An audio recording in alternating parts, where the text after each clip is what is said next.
అందరికీ కూడా శుభాశీస్సులండి. మనకు రాబోయేటువంటి ఈ యొక్క భాద్రపద శుద్ధ పౌర్ణమి ఆదివారం రాత్రి 9:56 జరగబోయేటువంటి రాహుగ్రస్త చంద్రగ్రహణం. ఇక్కడ మనకు ఈ గ్రహణం రోజు ఈ గ్రహణ ప్రభావం వల్ల 12 రాశుల వారికి గాను ఏ రాశి వారికి లాభము, ఏ రాశి వారికి నష్టము అయితే 12 రాశులు కూడా ఏ రాశి వారికి ఎటువంటి యొక్క సమస్యలు ఉంటాయి అన్నది మనం ఇప్పుడు తెలుసుకుందాం. అయితే ఈ చంద్రగ్రహణం వల్ల మేషరాశి వాళ్ళకి ఈ గ్రహణ ప్రభావం వల్ల తర్వాత కానీ లాభదాయకంగానే ఉంటుంది. రాశి ప్రకారంగా ఈ గ్రహణానికి సంబంధించి వీళ్లకు యోగం కలిగే అవకాశము ఉంది. ఆర్థికపరమైనటువంటి ఈ విషయంలో బాగా కలిసి వచ్చే అవకాశం ఉంది మేషరాశి వాళ్ళకి.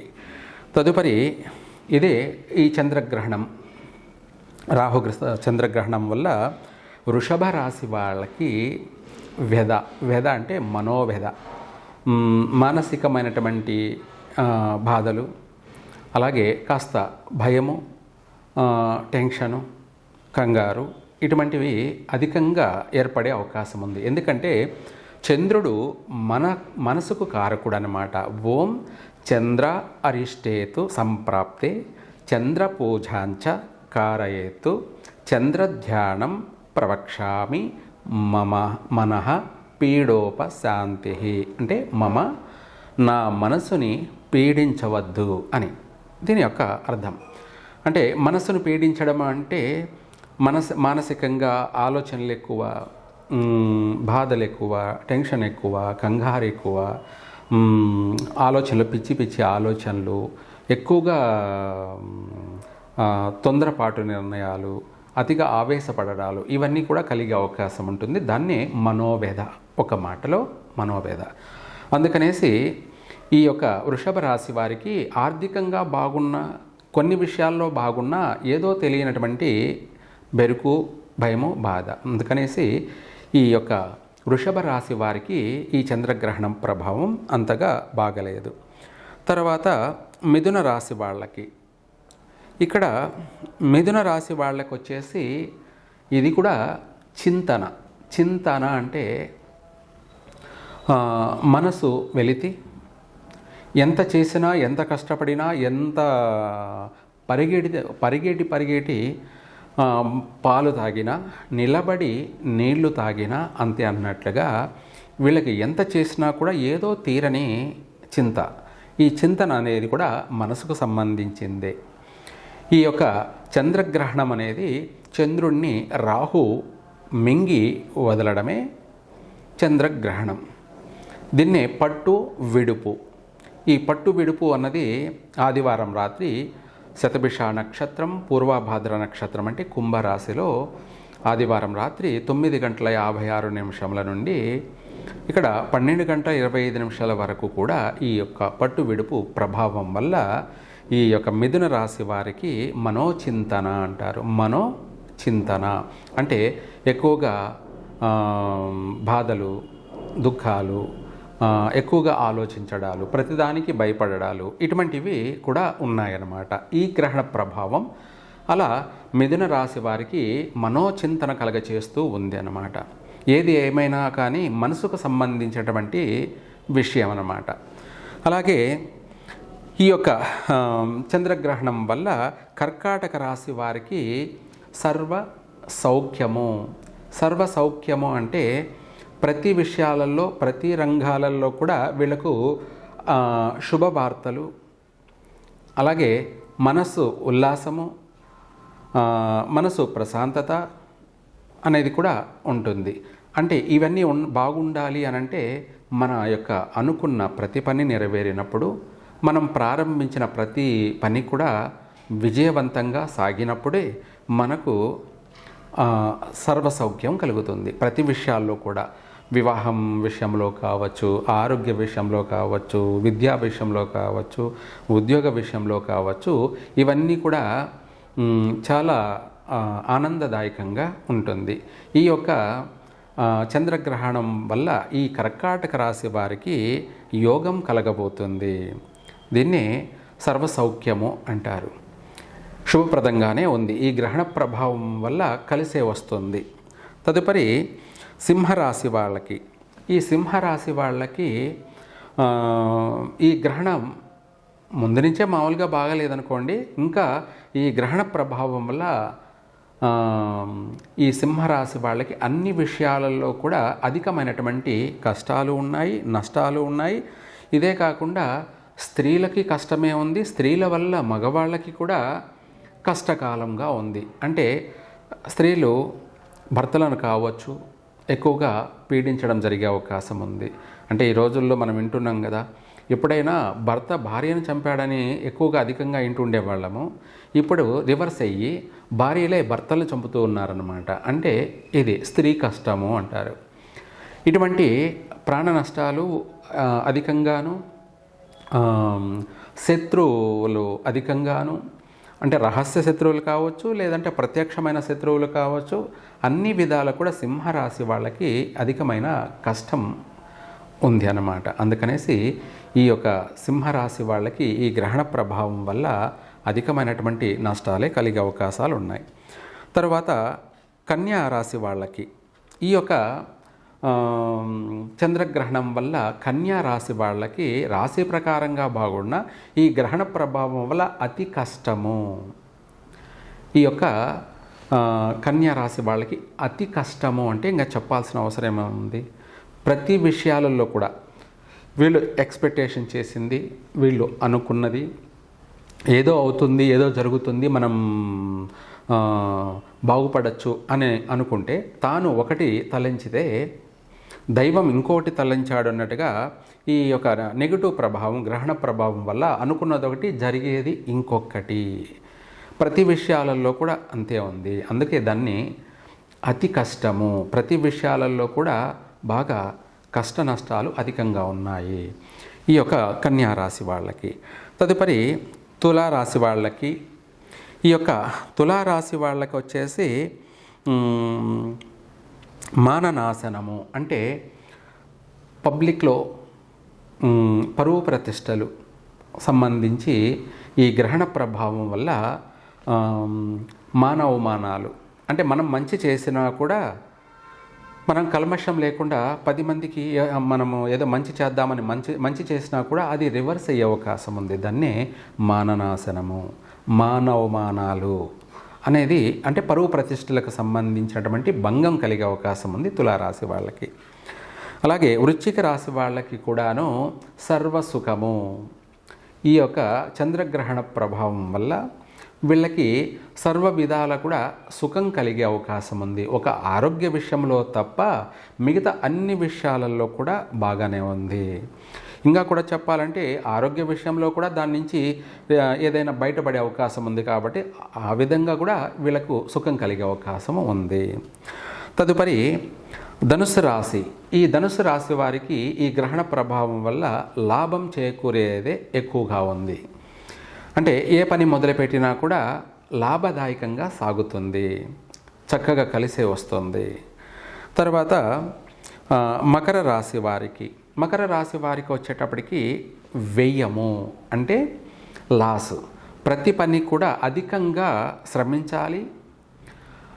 కష్టే ఫలి అన్నట్టుగా కష్టపడిన దానికి ప్రతిఫలం దక్కుతుంది అనుకుంటే కాదు. ప్రతి పనిలోనూ నష్టం జరుగుతూ ఉంటుంది.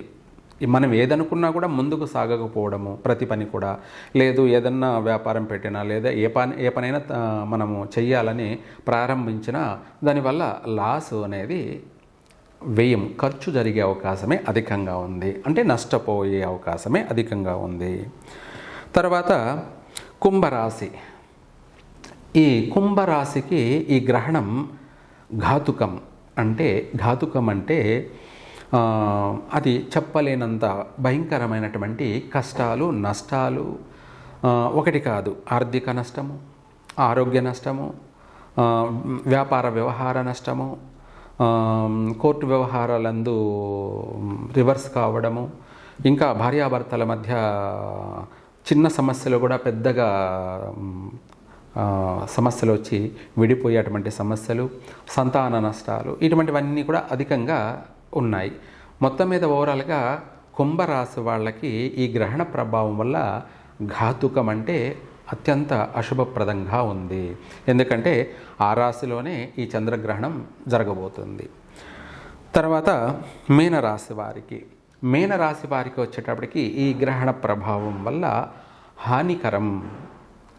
హాని అంటే అది కూడా ప్రతిదానికి ప్రమాదము అని. ఇప్పుడు మనకు సముద్ర తీరంలో సునామీ రాబోతుంది, హానికరం కలగబోతుందని హెచ్చరికలు ఇస్తారు కదా, అదేవిధంగా ఈ రాశి వారికి ఈ గ్రహణ ప్రభావం వల్ల హానికరం జరిగే అవకాశము ఉంది.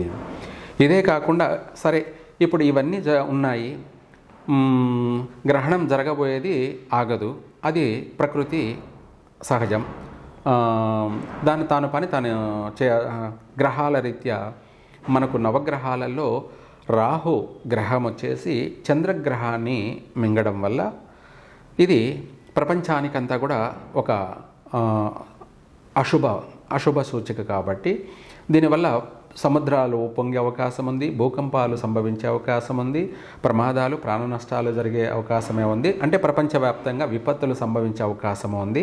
మళ్ళీ మనకు రాసుల వారీగా చూసుకుంటే ప్రతి రాశి వారికి కష్టము, సుఖాలు అనేది కూడా ఉండనే ఉన్నాయి.